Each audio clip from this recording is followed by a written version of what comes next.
பார்த்தீங்களா times of India paper காலையில் அண்ணா நகரில் இந்த ரேப் கேஸ் 10 வயசு பொண்ணு குழந்தைய பாலியல் வன்முறை பண்ண அந்த கேஸை வந்து சிபிஐ விசாரணைக்கு மெட்ராஸ் ஹைகோர்ட்டு மாத்துச்சு 2 மாதத்துக்கு முன்னால். அது என்ன கேஸ்னா, ஒரு கூலி தொழிலாளிகள், அந்த கூலி தொழிலாளி தம்பதியரோட 10 வயசு பெண் குழந்தைய ஒருத்தன் அங்கே லோக்கல் தாதா ஒருத்தன் பாலியல் வன்புணர்வு பண்ணிடலாம். கேஸ் எடுக்க மாட்டேன்றாங்க.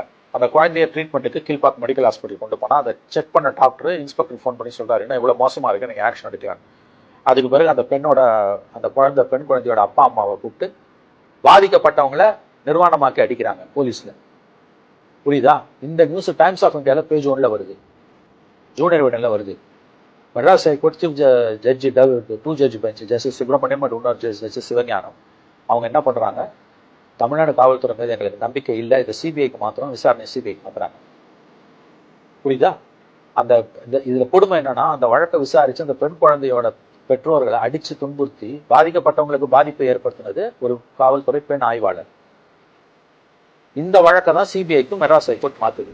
ஆச்சா, இதுதான் வந்து சீன் 1. சீன் 2 என்ன தெரியுமா? நேற்று சுப்ரீம் கோர்ட்டில் இந்த சிபிஐ விசாரணைக்கு மாற்றினதை எதிர்த்து Madras high court case Tamil Nadu government அப்பீலுக்கு போகுது. தமிழ்நாடு கவர்மெண்ட்டுக்காக போகிற வக்கீல் யார் தெரியுமா? முகுல் ரோத்தகி, முன்னாள் அட்டர்னி ஜெனரல். அவருக்கு ஒரு நாள் ஃபீஸ் எவ்வளோ தெரியுமா ஒரு அப்பியரன்ஸுக்கு? சும்மா சொல்லுங்க.